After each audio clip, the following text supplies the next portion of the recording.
আজকের এই ভিডিওর মাধ্যমে আমি আপনাদেরকে দেখাবো 2024 সালে লক্ষ্মীর ভান্ডার ফর্ম আপনারা কিভাবে ফিল আপ করবেন। এবং অনেক জায়গায় দেখতে পাচ্ছি আমরা যে বলছে যে অনলাইনে অ্যাপ্লিকেশন করা যাচ্ছে লক্ষ্মীর ভান্ডার, এটা কিন্তু জনসাধারণের জন্য খুলে দেয়নি, এটা কিন্তু একটি ভুয়া খবর। আপনাদের কোনো শুধু খুলে দিয়েছে, আপনারা ট্র্যাক করতে পারবেন অ্যাপ্লিকেশনটি জমা দেওয়ার পরেই আপনারা ট্র্যাক করতে পারবেন অনলাইন থেকে, এবং আপনাদের টাকাটি আসছে নাকি সেটা আপনারা চেক করতে পারবেন। এই দুটোই কাজের ছাড়া আপনারা আর অনলাইনে লক্ষ্মী ভান্ডারের কাজ করতে পারবেন না। আপনারা সমস্যাটাই করতে হবে অফলাইনে। ফর্মটি কীভাবে ফিল আপ করতে হবে সেটা আমি দেখিয়ে দিচ্ছি। অনেকেই বলবে যে দুয়ারে সরকার ছাড়া কি আমরা ফর্মটি তুলতে পারবো না? হ্যাঁ, তুলতে পারবেন, কিন্তু আপনাদের এই ভিডিওর মাধ্যমে আমি বলে দেবো আপনার ফর্মটি কোথা থেকে কালেকশন করবেন এবং কোথায় গিয়ে জমা দেবেন, কী কী ডকুমেন্টস লাগবে সেটা আমি সম্পূর্ণ ভিডিও বলে দিচ্ছি। আপনারা সম্পূর্ণ ভিডিওটি দেখতে থাকুন। ভালো লাগলে লাইক অ্যান্ড সাবস্ক্রাইব করবেন। কিছু জানাবার থাকলে আপনার কমেন্ট বক্সে আমরা জানাবেন। চলুন তাহলে আমরা দেখে আসি। সবার প্রথমে যে ফর্মটি দেখতে পাচ্ছেন এটি হচ্ছে লক্ষ্মী ভান্ডারের ফর্ম। ডান সাইডে দেখতে পাচ্ছেন কালার পাসপোর্ট সাইজের ছবি চাইছে। যে অ্যাপ্লিকেন্টটি অ্যাপ্লাই করবেন তার ছবি কালার একটি পাসপোর্ট সাইজের ছবি দিয়ে দেবেন। তার নিচে দেখতে পারবেন অ্যাপ্লিকেশন নাম্বার বা আইডি, এই নাম্বারটি, এবং এখানে দেখতে পারবেন দুয়ারে সরকার যে রেজিস্ট্রেশন নাম্বার সেই নাম্বারটি দেখতে পারবেন। এই দুটো নাম্বার কিন্তু আমাদের দিতে হবে না। এটি অফিস থেকে যখন কালেক্ট করবেন তখন দেওয়া থাকবে, অথবা একটু জমা না দেওয়ার সময় এনারা বসিয়ে দেবেন। এই দুটো আপনারা ছেড়ে দিয়ে নিচের দিকে নামবেন। নিচের দিকে নামলে আপনারা দেখতে পারবেন স্বাস্থ্যসাথী কার্ডের নাম্বার এবং আধার কার্ডের নাম্বার চাইছে। যদি আপনাদের স্বাস্থ্যসাথী কার্ড এখনও পর্যন্ত না হয়ে থাকে তাহলে আপনারা এটা স্কিপ করবেন। আধার কার্ডের নাম্বার কিন্তু অবশ্যই দেবেন।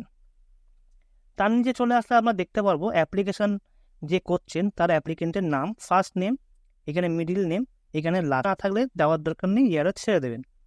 তার নিচে চলে আসবেন, এখানে অ্যাপ্লিকেন্টের যে ফোন নাম্বারটি রয়েছে আধার কার্ডের সঙ্গে যুক্ত সেই ফোন নাম্বারটি কিন্তু দেবেন, এবং এখানে একটি ইমেল আইডি দিয়ে দেবেন অ্যাপ্লিকেন্টের। তার নিচের দিকে নামবেন। তার নিচে নামবে দেখতে পারবেন অ্যাপ্লিকেন্টের যে ডেট অফ বার্থ সেটি আপনারা বসিয়ে দেবেন, যেটি আধার কার্ডের সঙ্গে আছে। তার নিচে আপনারা দেখতে পাবেন অ্যাপ্লিকেন্টের ফাদার্স নেম, মাদার্স নেম। যদি ফাদার্স মাদার্স না থাকে, যদি হাজব্যান্ড থাকে, তাহলে ফার্স্ট নেমটি আপনারা বসিয়ে দেবেন। বসিয়ে দেওয়া হয়ে গেলে আপনারা নিচের দিকে নামবেন। এখানে যদি অ্যাপ্লিকেন্ট এসটি, এসটি, ওবিসি যদি কোনো ক্যাটাগরি বিলং করেন তাদের সেই ক্যাটাগরিটি টিকমার্ক দিয়ে দেবেন। দেওয়ার পর আপনাদের সেই নাম্বারটি এখানে বসিয়ে দেবেন। কাস্ট সার্টিফিকেট নাম্বারটি এখানে বসিয়ে দেবেন। যদি থাকে বসাবেন, যদি না থাকে আপনারা ছেড়ে দেবেন। তার নিচের দিকে চলে আসবেন কন্ট্যাক্ট ডিটেলস। এখানে কিন্তু আপনারা দেখতে পারবেন যে এখানে স্টেট, এখানে আপনাদের যে স্টেট আছে ওয়েস্ট বেঙ্গল দাওয়াই থাকবে। তার নিচে চলে আসবেন ডিস্ট্রিক্ট, ডিস্ট্রিক্টে কিন্তু আপনাদের ডিস্ট্রিক্টটা বসিয়ে দেবেন। এবং তার নিচে দেখবেন পুলিশ স্টেশন নেম, আপনাদের পুলিশ স্টেশন নেমটি যেটি আছে সেটা বসিয়ে দেবেন। তার নিচে ব্লক বা মিউনিসিপ্যালিটি বা কর্পোরেশন এখানে লেখা আছে যেটি হবে সেটি আপনারা বসিয়ে দেবেন। তারপর জিপি ওয়ার্ড লেখা আছে, এখানে গ্রাম পঞ্চায়েত বা ওয়ার্ড নাম্বারটি আপনারা বসিয়ে দেবেন। বসানো হয়ে গেলে তার নিচে ভিলেজ বা টাউন কোথা থেকে আপনারা বিলং করেন সেটা আপনারা লিখে দেবেন। তার নিচে হাউস বিজনেস নাম্বার, এখানে আপনাদের বাড়ির নাম্বারটি বসিয়ে দেবেন।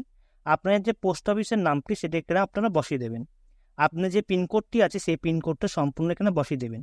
এখানে কিন্তু ভুল যেন না হয়, আপনারা দেখে দেখে একটু টাইম নিয়ে করবেন। তার নিচে কিন্তু ব্যাংকের ডিটেলস, এটা কিন্তু খুব ইম্পর্টেন্ট একটি জায়গা। আপনারা কিন্তু সম্পূর্ণ এই জায়গাটা ভুল করলে কিন্তু আপনাদের এই অ্যাপ্লিকেশনটি ক্যান্সেল হয়ে যাবে। আপনারা সবার প্রথমে কিন্তু ব্যাংকের নেম আছে, আপনাদের কোন ব্যাংকে আছে সেই ব্যাংকের নেম বসাবেন। তারপর ব্যাংকের ব্রাঞ্চের যে নামটি রয়েছে সেই ব্রাঞ্চের নামটি বসিয়ে দেবেন। ব্যাংক অ্যাকাউন্ট নাম্বার এখানে বসিয়ে দেবেন। তার নিচে আপনারা আইএফসি কোড, আপনারা ব্যাংকের যে ফার্স্ট পেজে আছে দেখে নেবেন, আইএফসি কোডটি পেয়ে যাবেন, এখানে এটা বসিয়ে দেবেন। বসানো হয়ে গেলে তার নিচে চলে আসবেন ডকুমেন্টস।